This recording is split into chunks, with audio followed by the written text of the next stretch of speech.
The sand of the Colosseum floor is already dark with blood when they drag her out at noon. Her name is Aurelia Tertia, and she is 23 years old, a freedwoman accused of poisoning her former master's wife, though she has maintained her innocence through 3 days of preliminary torture that have left her unable to walk without assistance. The guards who hold her arms are not gentle. They do not need to be. The 50,000 Romans filling the seats above are finishing their midday meals, chatting with neighbors, barely glancing at the arena floor where the morning's animal hunts have concluded, and the afternoon's gladiatorial matches have not yet begun. This hour belongs to the condemned. Aurelia can feel the heat of the sand through the thin shift they have left her, her only garment, already torn from the handling. She can smell the blood and offal from the morning's kills, can hear the casual conversation of spectators who have seen this so many times it no longer holds their full attention. She can see the other condemned being led out behind her, 7 men and 3 women, all scheduled to die in the next hour, through methods designed not merely to kill, but to entertain. She does not yet know which method has been assigned to her. The magistrates who sentenced her did not specify. The arena officials who processed her this morning did not tell her. She will learn what is about to happen to her body only when it begins happening. The arena master, a heavy-set man named Decimus Valerius Festus, who has supervised these noon executions for 11 years, consults his wax tablet and gestures toward Aurelia. 2 attendants approach carrying something that glints in the Mediterranean sun. It takes her a moment to understand what she is seeing. A garment made of linen that has been soaked in pitch and oil, designed to be placed over her body and then ignited. The tunica molesta, the troublesome shirt. She has heard of this punishment. Everyone in Rome has heard of it. But hearing about fire and feeling it approach your skin are different things entirely. What happens next in that arena, and what happened to thousands of other condemned prisoners across 4 centuries of Roman entertainment, is what tonight's video will reveal in detail that no classroom ever taught you. What you are about to learn has been sanitized out of most historical education because the reality is too disturbing for general audiences. You know that Romans watched gladiators fight. You have seen the movies, the heroic combat, the dramatic thumbs up or thumbs down, the noble deaths of warriors who chose to fight. That version of Roman entertainment is real, but radically incomplete. The gladiatorial matches were the main event. But before the main event came the executions, the systematic killing of condemned prisoners, using methods designed to maximize both suffering and spectacle. These executions were not hidden, shameful necessities. They were entertainment. They were scheduled. They were advertised. They were popular. Tonight you will learn about 13 specific methods the Romans used to execute prisoners in the arena. Methods that went far beyond simple killing into territory that modern forensic psychologists classify as ritualized. Torture murder with mass participation. You will learn about the tunica molesta, the burning garment that transformed condemned prisoners into living torches while crowds watched and cheered. You will learn about the damnatio ad bestias, the condemnation to beasts that was not simply being thrown to lions, but an elaborate production involving dozens of animal species and staging designed to prolong death. You will learn about the ludi meridiani, the noon executions where prisoners were forced to kill each other in combat with no armor and no possibility of survival. You will learn about the mythological executions, the theatrical productions where condemned prisoners were forced to act out fatal myths, actually dying as Icarus fell from artificial wings, actually being torn apart as Orpheus was dismembered by Maenads, actually being violated as Pasiphae was mounted by the bull. Subscribe if you want to understand what Roman civilization actually looked like behind the marble facades and philosophical treatises. Comment below, telling me where in the world you are watching from. Because Aurelia is standing in that arena with the pitch-soaked garment approaching her body, and I am going to tell you exactly what happened next, and what happened to thousands of others who died, in ways that the Roman crowds considered appropriate entertainment for a afternoon at the games. Let us begin with the flames. The burning garment was not a quick death. It was designed to be slow, to be visible, to be theatrical in ways that satisfied audiences who had grown sophisticated in their tastes for suffering. The tunic itself was constructed from cheap linen, the kind used for slaves' clothing, soaked thoroughly in pitch, resin, and animal fat. When ignited, this combination burned slowly rather than flash combusting, producing flames that consumed the victim over a period of 10 to 15 minutes rather than killing through shock within seconds. The condemned prisoner was dressed in the tunic while it was still unlit, pulled over the head, tied at the waist to prevent removal, sometimes secured at wrists and ankles to posts that would hold the victim upright as the flames did their work. The ignition was itself theatrical. Attendants approached with torches from multiple directions, lighting the garment at several points simultaneously so the flames would spread evenly. Auralia Tertia experienced this process on an afternoon in approximately 115 of the Common Era, during the reign of Trajan. The administrative records that survive from this period, fragments preserved in later compilations, describe her case in clinical terms. Auralia Tertia, freedwoman, convicted of veneficium against Claudia Marcella, wife of Gaius Petronius Arbiter, sentenced to arena execution. Method assigned: crematio per tunicam. Execution confirmed by arena physician at the 7th hour. The record does not describe her screaming. It does not describe the smell of burning flesh that witnesses reported could reach the upper tiers of the amphitheater. It does not describe how long she remained conscious as the flames consumed her, though medical experts who have analyzed these execution methods estimate that victims remained aware for between 3 and 8 minutes, depending on how the flames spread. What the record does note is that her execution was well received by the crowd, a notation that appears frequently in arena administration documents, indicating that the death had provided satisfactory entertainment value. The philosopher Seneca, writing approximately 60 years before Aurelia's death, described the noon executions he witnessed. I happened to return home at midday, expecting rest and relaxation after the morning's entertainments. Instead, I found something quite different. The morning fights had been merciful by comparison. Now all pretense was stripped away. The men had no armor. Their bodies were completely exposed to every blow. The crowd preferred this to the regular matches. And why not? There was no helmet to deflect the sword, no shield to block the thrust. Who needs skill when you have condemned criminals killing each other? Seneca was describing the combat executions, but his observations about crowd preferences apply equally to the burning. The Romans had developed tastes for death that was visible, prolonged, and unobstructed by the protections that made gladiatorial combat survivable. The tunica molesta was used not only in arenas, but also in private spectacles hosted by emperors. Nero famously used condemned Christians as human torches to illuminate his gardens during evening parties, the burning garments providing light by which guests could dine and socialize. Tacitus describes one such evening. To suppress this rumor, Nero fabricated scapegoats and punished with every refinement the notoriously depraved Christians. Their deaths were made farcical. Dressed in wild animals' skins, they were torn to pieces by dogs, or crucified, or made into torches to be ignited after dark as substitutes for daylight. Nero provided his gardens for the spectacle, and exhibited displays in the circus, mixing with the crowd or mounted on a chariot, dressed as a charioteer. The Christians dying as human torches were experiencing the same method applied to Auralia Tertia, the slow combustion of the pitch-soaked garment, the prolonged consciousness, the theatrical presentation of suffering as entertainment.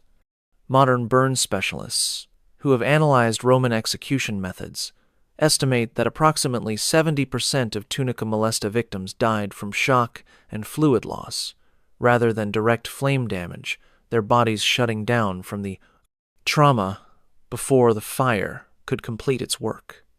The remaining 30% died from asphyxiation as the flames consumed the oxygen around their faces, or from organ failure as their core temperature rose beyond survivable levels. None of these deaths were quick. All of them were public, and all of them were considered appropriate entertainment for Roman citizens spending an afternoon at the games. The condemnation to beasts was Rome's most famous arena execution, but what most people imagine when they hear this phrase is drastically simpler than the reality. The popular image is of prisoners being thrown to lions, dying quickly in the jaws of predators. The actual practice was far more elaborate, involving multiple animal species, staged scenarios, and timing designed to extend death over significant periods.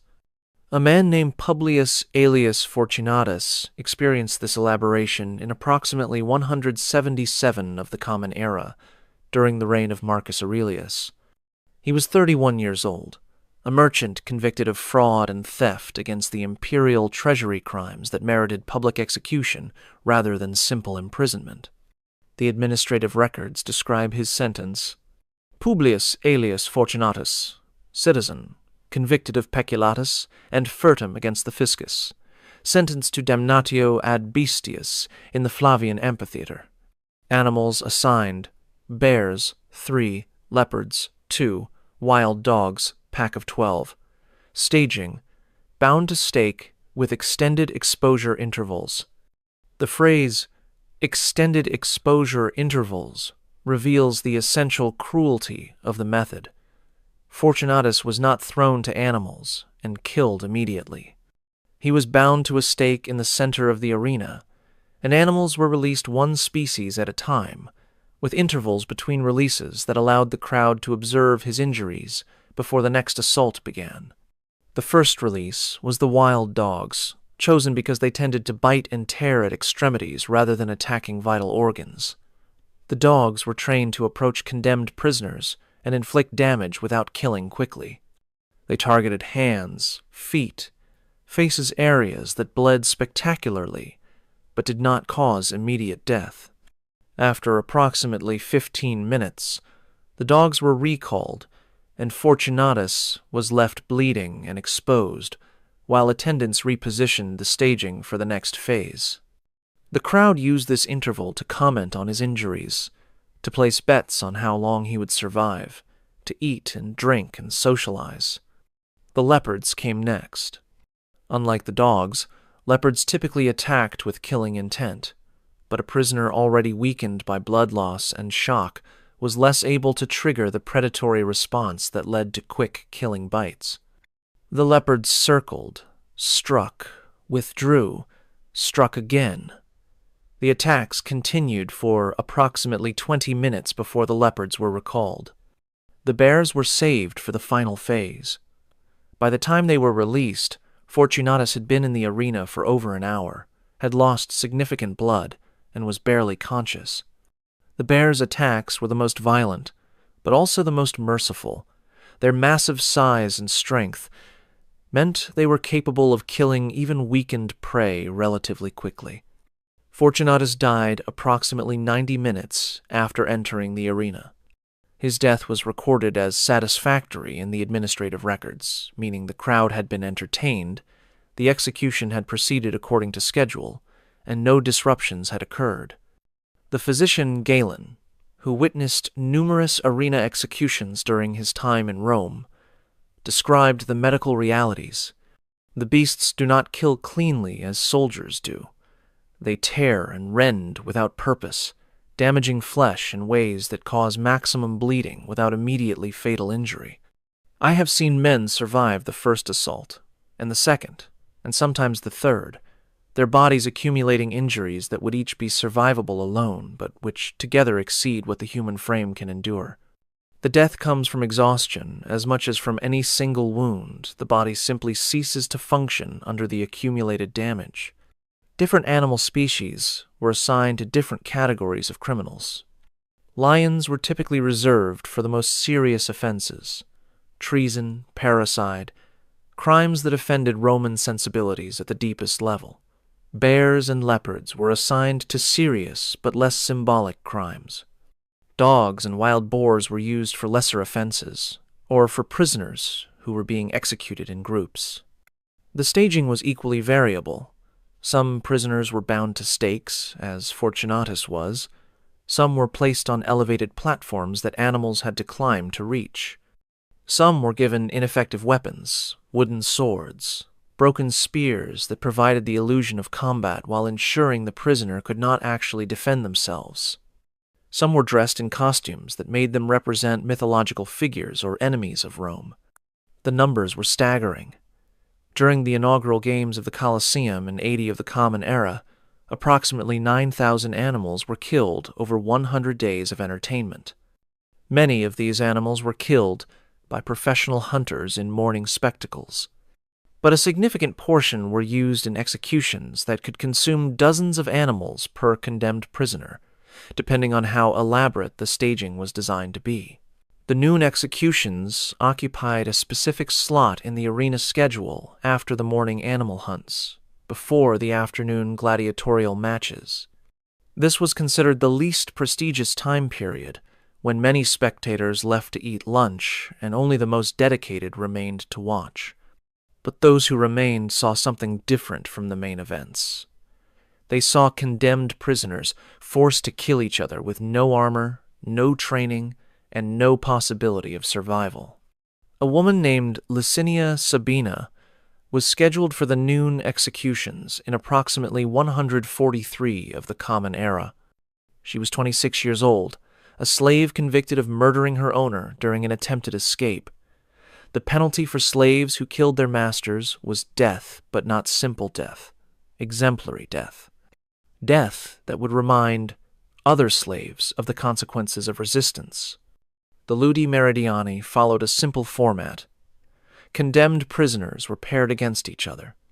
Both were given weapons, usually swords, sometimes spears or clubs, but neither was given armor, shields, or any protective equipment.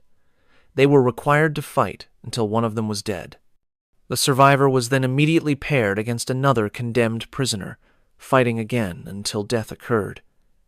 The process continued until all scheduled prisoners had been killed.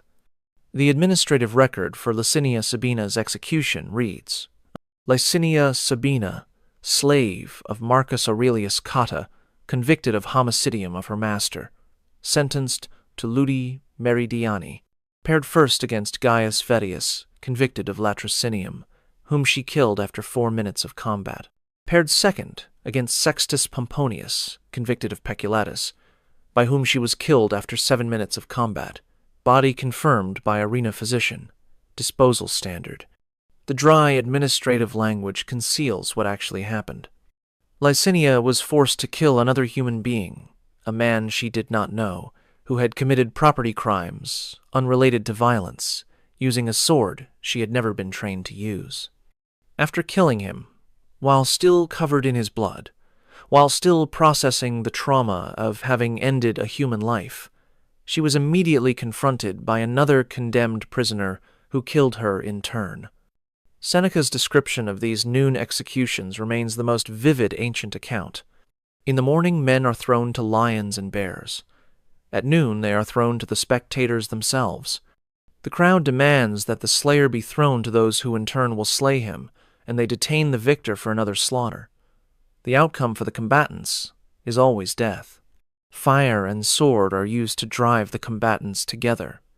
This goes on while the arena is empty of spectators. But one of them was a highway robber. He killed a man. What of it? Because he killed, he deserved this punishment. But what have you done, poor wretch, that you should deserve to watch it? The phrase, fire and sword are used to drive the combatants together, reveals a crucial detail. Condemned prisoners who refused to fight, who tried to surrender, who tried to run, who simply stood passively, were forced into combat by arena attendants, armed with hot irons and whips. There was no escape through passivity. The only escape was death, and death could only come through combat. The psychological dimension of this execution method was as deliberate as the physical. The condemned were forced to become killers before they became victims. They were forced to participate in their own dehumanization, to shed blood with their own hands before their own blood was shed. The arena transformed them from condemned criminals into executioners, then back into condemned criminals, in a cycle that continued until everyone scheduled for the noon slot was dead. Modern psychologists who have analyzed the ludi meridiani recognize it as a form of what is now called participation in atrocity, forcing victims to become perpetrators as a method of psychological destruction that compounds physical death with moral contamination. The numbers for noon executions are less well documented than other arena activities, because the Romans themselves considered this time period less important. But estimates based on arena schedules suggest that a typical day of games might execute between 10 and 30 prisoners during the noon period alone. Across the empire, across centuries, the total may have reached hundreds of thousands of people forced to kill each other for the entertainment of those who watched. The Romans called them ludi fatales, or fatal charades, theatrical productions in which condemned prisoners were forced to act out scenes from mythology, with the crucial difference that the deaths portrayed were real. A man named Marcus Ulpius Stephanus experienced this form of execution in approximately 98 of the Common Era during the reign of Nerva. He was 28 years old, a freedman convicted of theft from a temple, a crime classified as sacrilege that merited particularly elaborate punishment. The myth assigned to him was the story of Orpheus, the legendary musician who descended to the underworld to rescue his wife and was later torn apart by Maenads, the frenzied female followers of Dionysus. The staging was elaborate. A backdrop had been constructed to represent a forest scene. Musicians played instruments that evoked the legendary music of Orpheus.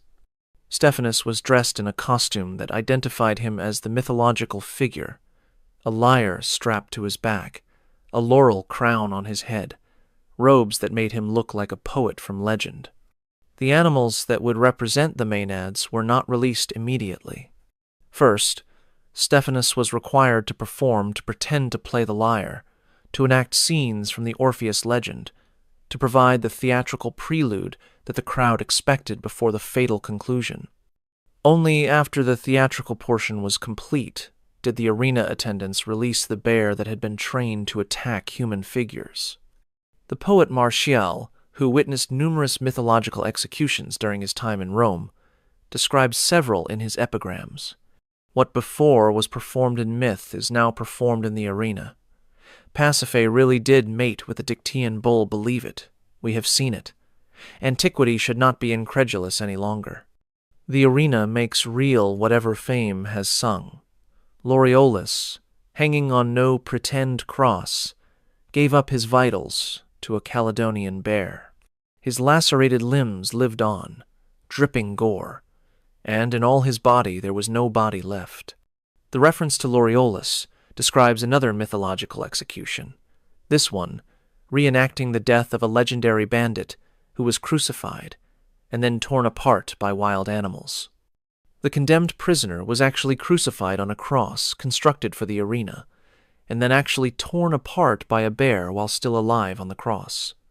The Pasiphae reference describes what was considered the most disturbing of the mythological executions, the reenactment of the myth in which Queen Pasiphae mated with a bull and conceived the Minotaur. In the arena version, condemned women were placed in wooden devices designed to facilitate actual coupling with bulls.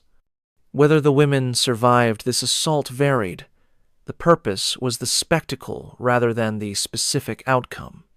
A woman named Volumnia Cytheris was subjected to this execution in approximately 112 of the Common Era. She was 34 years old, convicted of adultery, with a senator in a case that had political dimensions beyond the personal. The Pasiphae execution was assigned specifically because the adultery charge made the sexual nature of the death seem fitting to Roman sensibilities. The administrative record notes. Volumnia Cytheris, freedwoman, convicted of adulterium with Senator Gnaeus Cornelius Pulcher, sentenced to mythological execution as Pasiphae. Device constructed according to specifications. Bull provided by the imperial stables. Execution completed at the 4th hour. Body disposed according to standard procedures. The record does not note whether she survived the assault by the bull, whether she died during the process, or afterward, or how long the spectacle lasted. These details were apparently not considered worthy of administrative documentation. Modern historians estimate that mythological executions represented approximately 15 to 20% of arena deaths during the imperial period. The theatrical nature made them expensive to stage, requiring props, costumes, trained animals, and careful choreography, which meant they were typically reserved for major games rather than routine entertainment. But during major festivals, multiple mythological executions might be staged in a single day, each depicting a different fatal myth, each killing a real person in a role they had not chosen.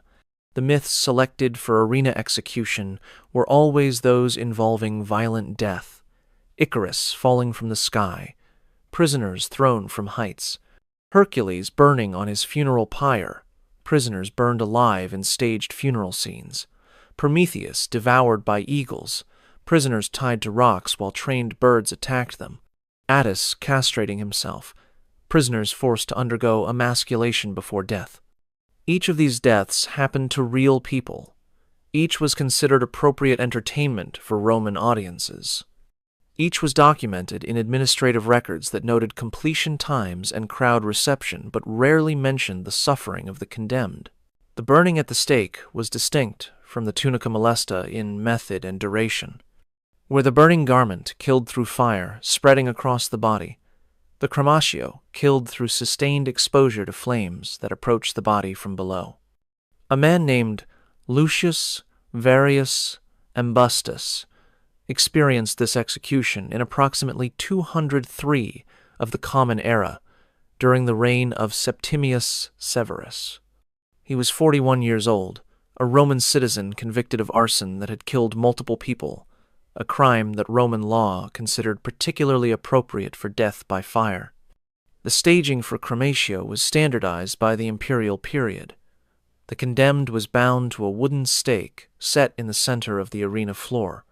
Combustible materials, wood, straw, dried brush, were piled around the base of the stake, reaching approximately to waist height. The materials were ignited, and the condemned died as the flames rose to consume first their lower body, then their torso, then finally their head and face. The duration of this death was longer than the tunica molesta estimates, based on witness accounts suggest, between 20 and 45 minutes from ignition to death, depending on how the materials were arranged and how quickly the flames spread. The administrative record for Lucius Varius Ambustus reads, Lucius Varius Ambustus, citizen, convicted of incendium with homicidium, sentenced to crematio in the Flavian amphitheater. Execution commenced at the 6th hour. Death confirmed at the 7th hour -1/4. Crowd reception positive. Body disposed by fire completion. The notation death confirmed at the 7th hour -1/4 indicates that Ambustus took approximately 45 minutes to die from the time the flames were ignited. For 45 minutes, he burned in the center of the Colosseum while crowds watched. Witness accounts from various periods describe what this death looked like. The flames rise slowly at first, licking at the legs while the condemned screams and struggles against bonds that cannot be broken. The skin blackens and splits. The fat beneath the skin melts and feeds the fire, making the flames burn brighter. The screaming continues until the smoke grows thick enough to choke, or until the flames reach high enough to sear the throat and lungs. Some die from the smoke, some die from the fire. All die slowly, and all die in full view of those who have paid to watch. Medical experts who have analyzed death by burning estimate that consciousness is typically maintained until the flames reach the chest and begin affecting respiration. This means that victims of crematio were likely aware and suffering for between 15 and 30 minutes before losing consciousness, a duration that the Roman crowds apparently found appropriately entertaining. The crematio was used for specific categories of crimes: arson, as in Ambustus's case, certain forms of treason, some religious offenses, and occasionally for criminals whose other offenses were considered less serious, but who were being used to fill out a schedule of entertainment. During periods of Christian persecution, crematio was a common method for executing believers who refused to sacrifice to Roman gods. The numbers are difficult to estimate, because crematio was often combined with other execution methods in a single day of games. But records from provincial amphitheaters suggest that burning executions might constitute between 5 and 15% of total arena deaths, with higher percentages during periods of religious persecution, when Christians and other minority groups were being executed in large numbers. The elephant execution was considered a mark of particular imperial displeasure, reserved for criminals whose offenses had personally insulted the emperor, or whose deaths the emperor wished to witness personally. A woman named Flavia Domitilla experienced this execution in approximately 95 of the Common Era during the reign of Domitian.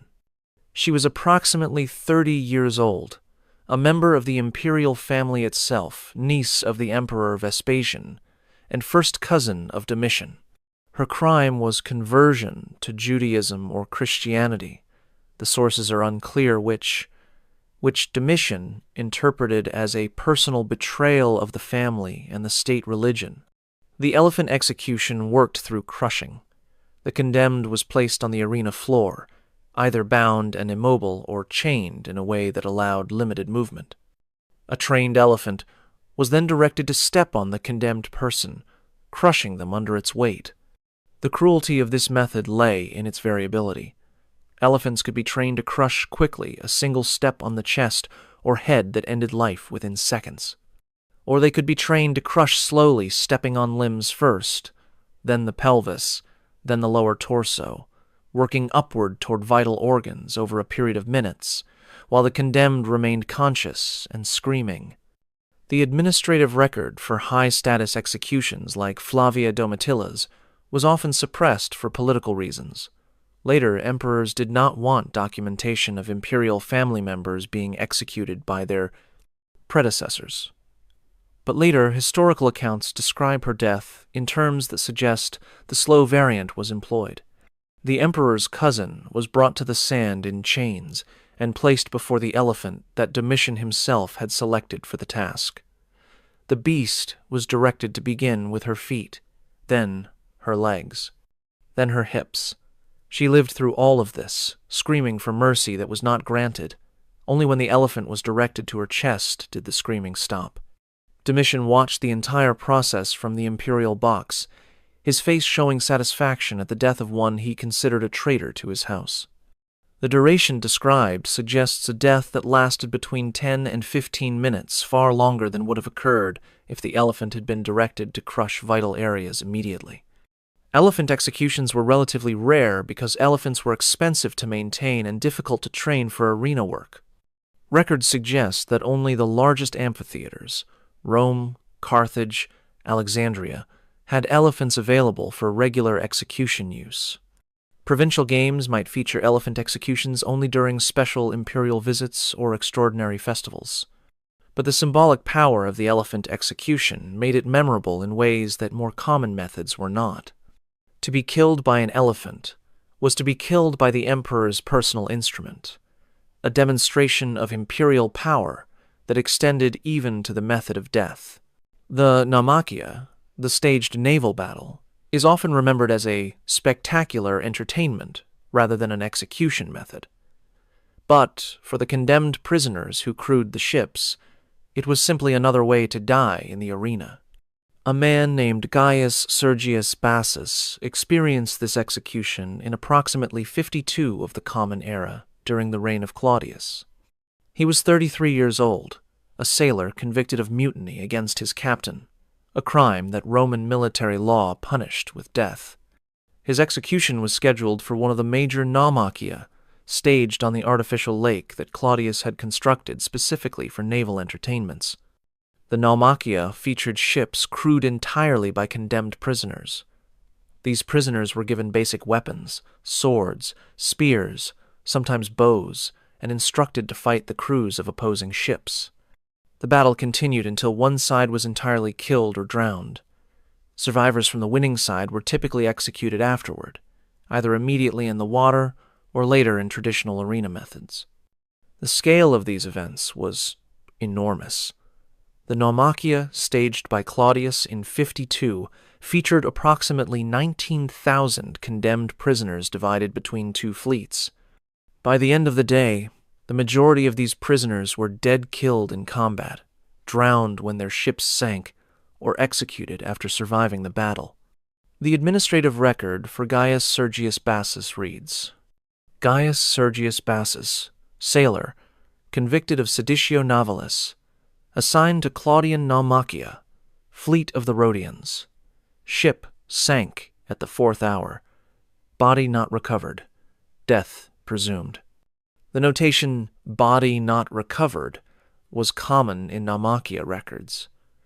The artificial lakes used for these spectacles were not designed for body recovery, and drowning victims often sank beneath water that was deliberately muddied to prevent spectators from seeing too clearly what happened beneath the surface. Tacitus describes the Claudian naumachia in his Annals. A naval battle was exhibited on a lake near Rome, the opposing fleets being manned entirely by condemned criminals. The combatants were distributed between two fleets, styled after the Sicilians and Rhodians. The lake was surrounded by rafts to prevent escape. The men were armed with weapons of war that could inflict real wounds. Many perished by fighting, more by drowning. Claudius watched from a platform, dressed in a magnificent military cloak. The phrase, "many perished by fighting, more by drowning," reveals that the naval execution was as much about drowning as about combat. Ships were designed to be sinkable, and condemned prisoners who could not swim, the majority of the population in the ancient world, drowned when their vessels went under. Modern estimates suggest that mortality rates in naumachii approached 90%, far higher than in ordinary gladiatorial combat, where trained fighters had perhaps a 1 in 10 chance of dying in any given match. The naumachia was essentially mass execution disguised as entertainment, killing thousands of people in a single afternoon while spectators watched from shore. The burial in sand was a method used specifically in amphitheaters located in desert or semi-arid regions, where sand was abundant and the heat intensified the suffering of the condemned. A woman named Septimia Zosime experienced this execution in approximately 237 of the Common Era in the amphitheater at Thysdrus in Roman Africa, modern-day El Jem, Tunisia. She was 29 years old, a slave convicted of theft from her master, a crime that merited death under Roman law, but was considered insufficiently serious for the more elaborate execution methods. The sand burial was simple in concept, but prolonged in execution. The condemned was buried in the arena sand up to the neck, with only the head exposed. They were then left in the sun while the games continued around them. Death came from dehydration, heat exhaustion, or animal attack, whichever arrived first. The administrative record for Septimia Zosime reads, Septimia Zosime, slave of Gaius Marius Africanus, convicted of furtum, sentenced to arena execution. Method, sand, burial completed at the 2nd hour. Death confirmed at the 9th hour. Method of death, exposure, and subsequent animal access. The notation animal access reveals that Septimia did not simply die from the heat. At some point during her 7 hours of burial, animals likely dogs or jackals trained for arena work were allowed to approach her exposed head. The end came not from the elements alone, but from teeth and claws attacking the only part of her body they could reach. Witness accounts from North African amphitheaters describe the sand burial in terms that emphasize its protracted nature.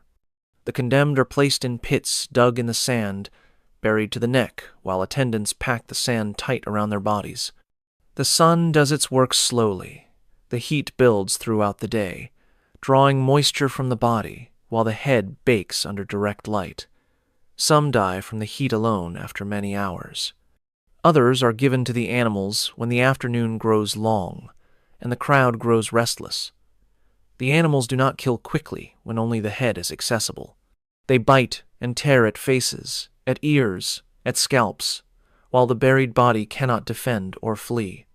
Medical experts who have analyzed death by exposure and dehydration estimate that victims of sand burial likely remained conscious for between 4 and 8 hours in North African summer conditions, a duration that transformed a single execution into an all-day spectacle that could entertain crowds through multiple other events.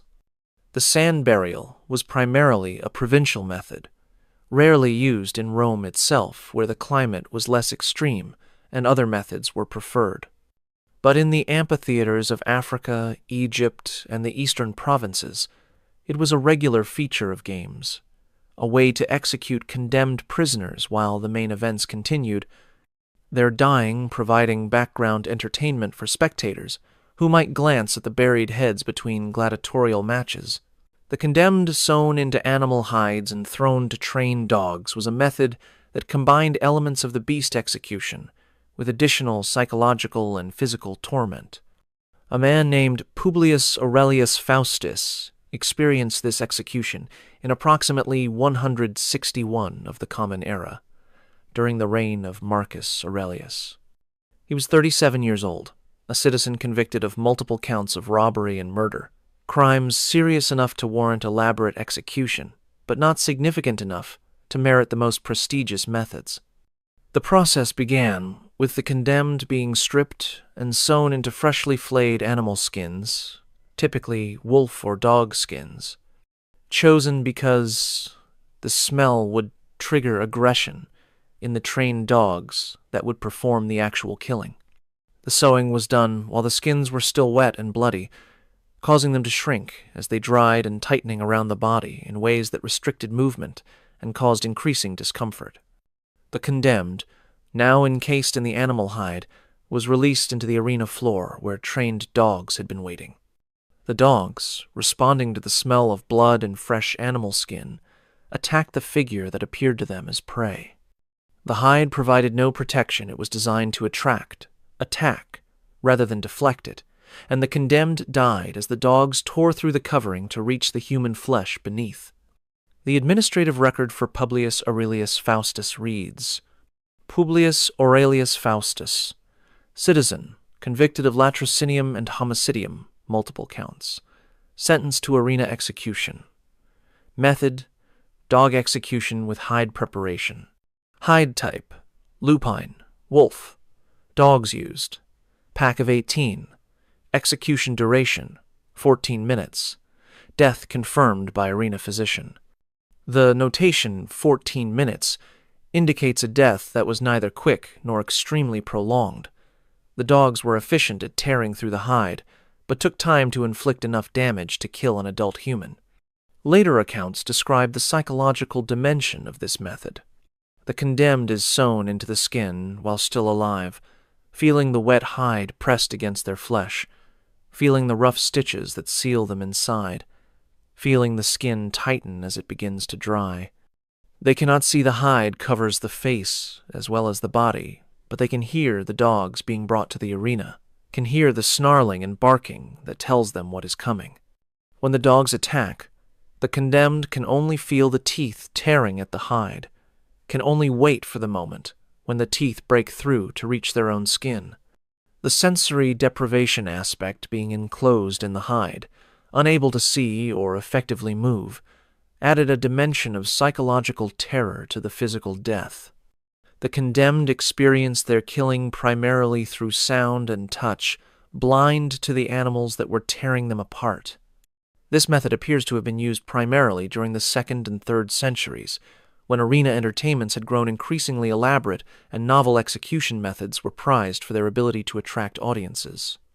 Records suggest it was used throughout the empire, but was most common in the western provinces where wolf populations made the skins readily available. The public use of the rack, the equuleus or little horse, transformed a torture device into an execution method by extending its use until the victim died from the injuries inflicted. A woman named Claudia Felicitas experienced this execution in approximately 250 of the Common Era during the persecution of Christians under the Emperor Decius. She was 32 years old, a Christian who had refused to sacrifice to Roman gods, despite multiple demands. Her public death was intended both as punishment and as warning to other Christians who might consider similar resistance. The rack in its arena form was a wooden frame designed to stretch the human body by pulling the limbs in opposite directions. The condemned was bound at wrists and ankles, and mechanisms, typically rollers turned by attendants, gradually increased the tension until joints dislocated, muscles tore, and eventually the spine or limbs separated entirely. The duration of this death depended entirely on how quickly the attendants turned the mechanisms. A quick death might take only minutes rapid, stretching that separated the spine and caused immediate fatal injury. A prolonged death might take hours gradual stretching that dislocated joints, tore muscles, and caused massive internal bleeding without immediately fatal damage. The administrative record for Claudia Felicitas suggests the prolonged variant. Claudia Felicitas, citizen, convicted of sacrilegium and refusal of required sacrifice, sentenced to rack execution in public games. Execution commenced at the 3rd hour. Death confirmed at the 8th hour. Body disposed according to regulations for religious criminals. 5 hours from commencement to death indicates a systematic, prolonged application of the rack gradual stretching that maximized both suffering and spectacle while crowds watched. The Acts of the Martyrs Christian documents recording the deaths of believers during persecution periods describe rack executions in terms that emphasize their duration. The Blessed Felicitas was placed upon the rack and stretched while the crowd jeered. Her shoulders were first to separate, then her hips, then her knees. She prayed throughout, her voice growing weaker as the hours passed and her body was torn apart. When at last she could no longer speak, she continued to move her lips in silent prayer. She did not die until the 5th hour after her stretching began, and those who witnessed said that even in death her face showed peace rather than suffering. The Christian framing of this account emphasizes the martyr's spiritual triumph over physical suffering, but the physical details are consistent with medical understanding of what rack torture actually does to the human body: the progressive dislocation of joints, the tearing of connective tissue, the massive internal bleeding that eventually causes death through shock and blood loss. The rack execution was used primarily during persecution periods, when large numbers of religious criminals needed to be executed in ways that would deter others. It was considered appropriate for crimes against religion because it allowed extended suffering that could be interpreted as divine punishment for the victim's theological errors. The furka, the wooden fork, was a device used primarily for slaves, but occasionally employed in arena executions for dramatic effect. A man named Titus Flavius Hermeros experienced this execution in approximately 123 of the Common Era, during the reign of Hadrian. He was 25 years old, a slave convicted of striking his master during a dispute, a crime that under Roman law was punishable by death without the protections afforded to citizens.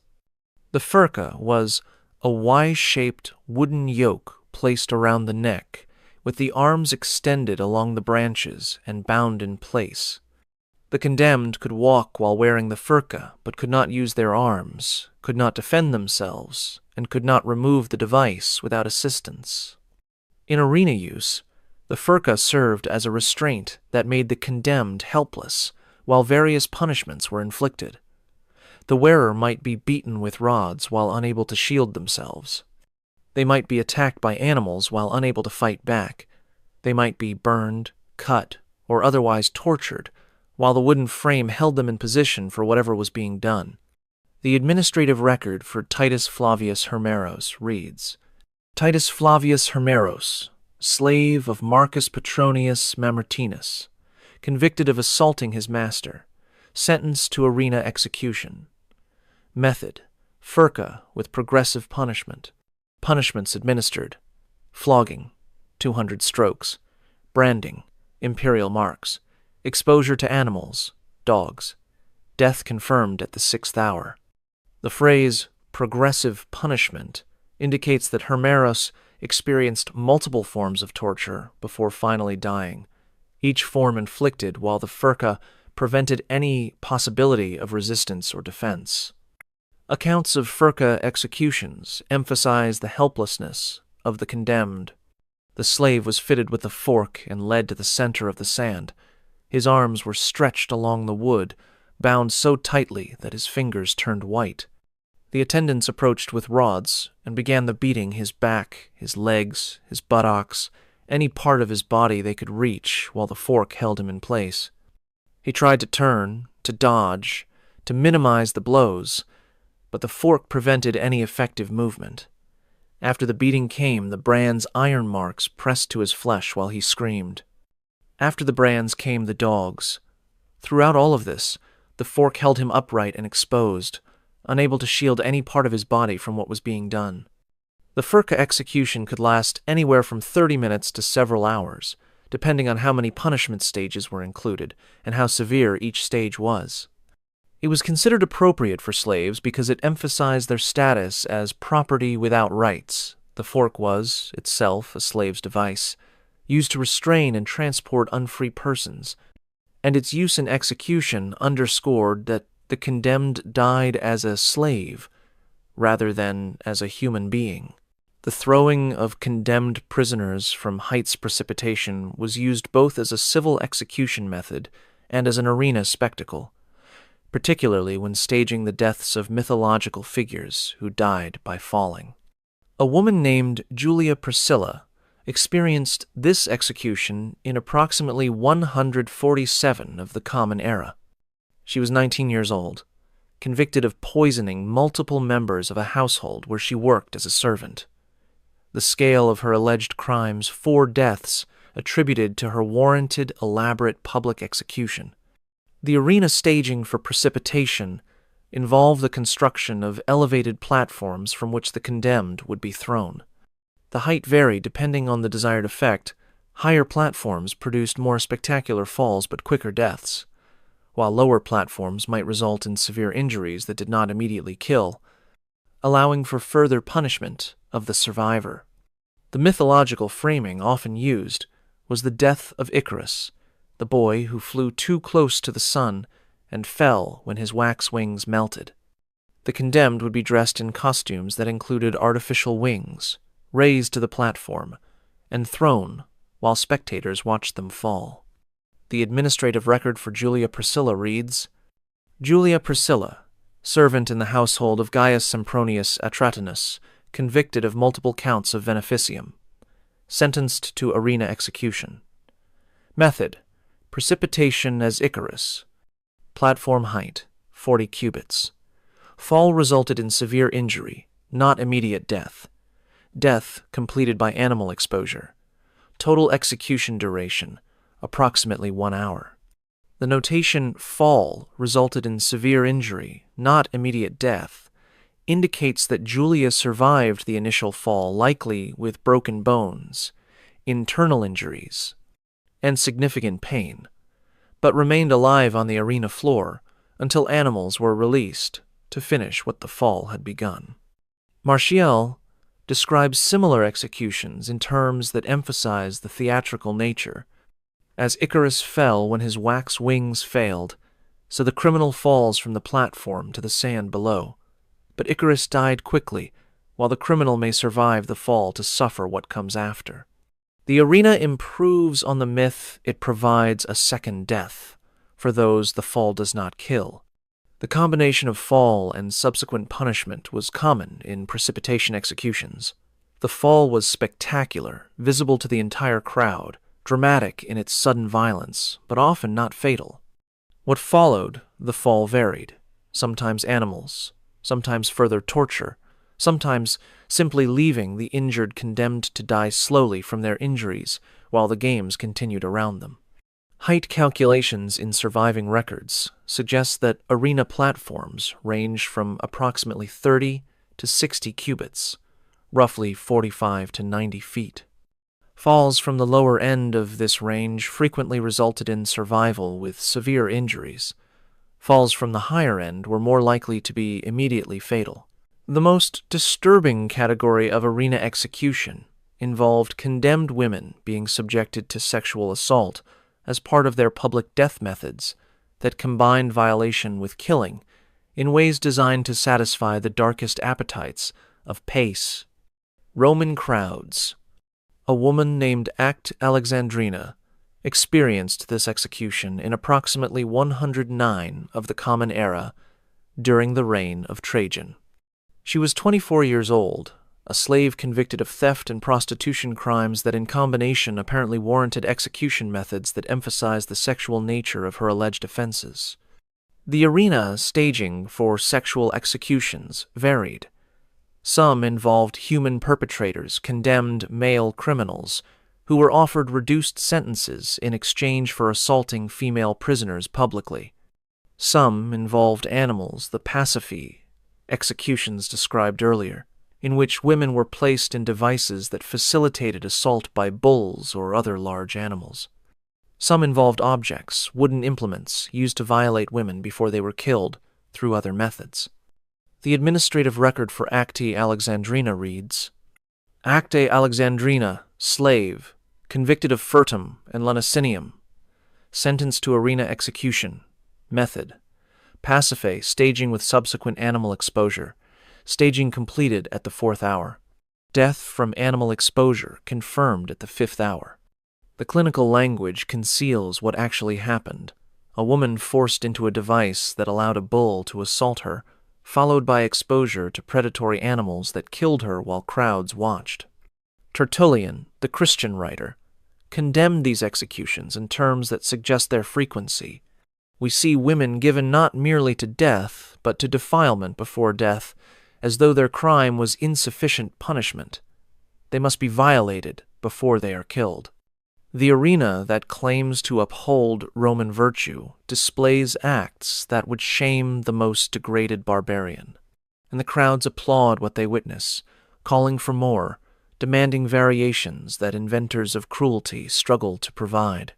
The psychological dimension of these executions extended beyond the individual victim to serve as warning against specific categories of female behavior. Women convicted of sexual crimes, adultery, prostitution, sexual service to slaves, were particularly likely to receive sexually oriented executions that emphasized the nature of their alleged offenses. Modern historians who have analyzed Roman arena practices estimate that sexual executions represented approximately 5 to 10% of female arena deaths, a minority, but a significant minority, concentrated during certain periods and certain imperial administrations that particularly favored this category of spectacle. Modern archaeological and forensic research has provided physical evidence for many of these execution methods. Excavations at amphitheater sites throughout the former Roman Empire have uncovered human remains that show evidence of execution trauma. At the amphitheater in Chester, England, forensic analysis of bones revealed individuals who had been attacked by large carnivores' tooth marks, consistent with lions and bears. At Ephesus, Turkey, skeletal remains showed fracture patterns consistent with precipitation from heights. At Rome itself, excavations near the Colosseum have uncovered bone fragments with burning damage, cuts from bladed weapons, and other indicators of violent death. The scale of these findings, combined with administrative records and literary sources, allows modern historians to estimate that the Roman arena system killed between 200,000 and 400,000 people over its 4-century history deaths that occurred in the Colosseum and in hundreds of provincial amphitheaters scattered across 3 continents. These numbers do not include gladiators who died in combat, animal handlers killed by their charges, or spectators who died in occasional structural collapses. They include only the condemned, the prisoners, criminals, prisoners of war, religious minorities, and political enemies who were executed publicly as part of the entertainment industry that the arena represented. The administrative records that survive are fragmentary but revealing. They show an execution system that was organized, bureaucratized, and optimized for entertainment value. Officials tracked which methods produced positive crowd responses. They experimented with variations and combinations. They developed specializations. Certain amphitheaters became known for certain types of execution, drawing crowds who traveled specifically to see those methods employed. Medical literature from the period reveals that arena physicians studied the deaths they witnessed, developing understanding of human anatomy and mortality that informed both medical practice and execution technique. The physician Galen, who served as a gladiator doctor early in his career, wrote detailed accounts of wound patterns and death mechanisms that show careful observation of arena violence. This was not chaos. This was not random cruelty.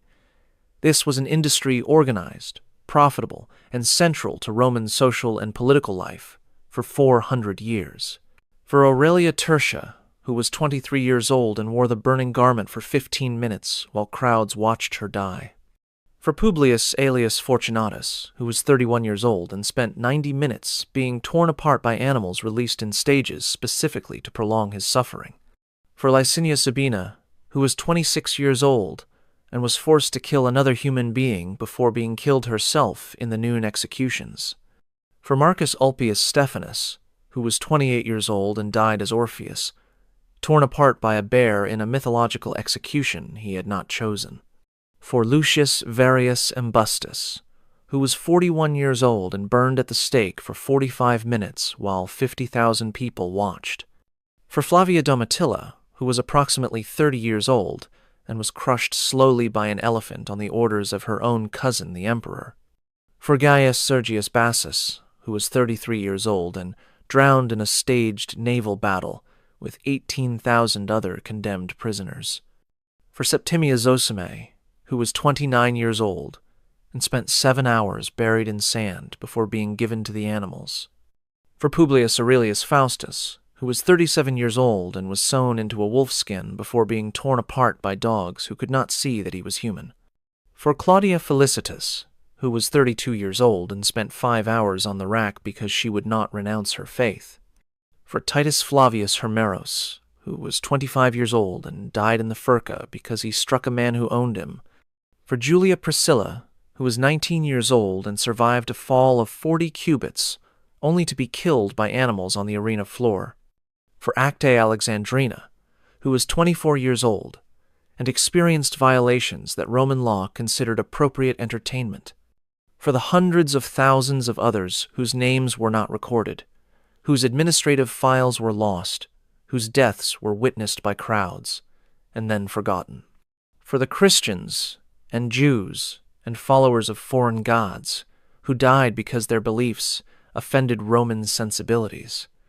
For the prisoners of war who died because their nations resisted Roman expansion. For the slaves who died because Roman law did not consider them fully human. For the citizens who died because they committed crimes or offended the powerful, or simply were in the wrong place when the arena needed bodies. They died for entertainment. They died because the Roman system considered their deaths appropriate spectacle for afternoon crowds. They died because an empire that built roads and aqueducts and libraries also built an industry of human destruction that operated for 4 centuries across 3 continents. They died because power unchecked by accountability will always find ways to transform suffering into entertainment, because cruelty given institutional form becomes normalized, because audiences who witness atrocity regularly will eventually find it ordinary. This is what the Roman arena actually was. Not gladiators fighting for honor. Not dramatic thumbs up and thumbs down.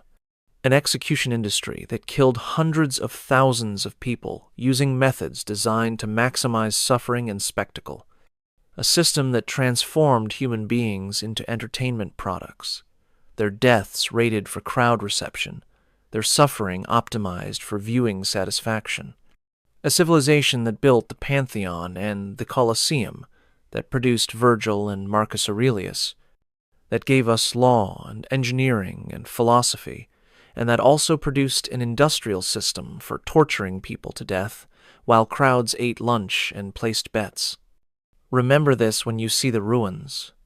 Remember that the stones were stained with blood. Remember that the crowds cheered. Remember that the empire called this civilization. Subscribe if you want more hidden histories revealed. Comment below telling me where in the world you are watching from. Share this video with anyone who thinks they know about Roman gladiators but has only seen the Hollywood version. The arena was not a sports venue. It was an execution chamber that seated 50,000. And the executions were the entertainment.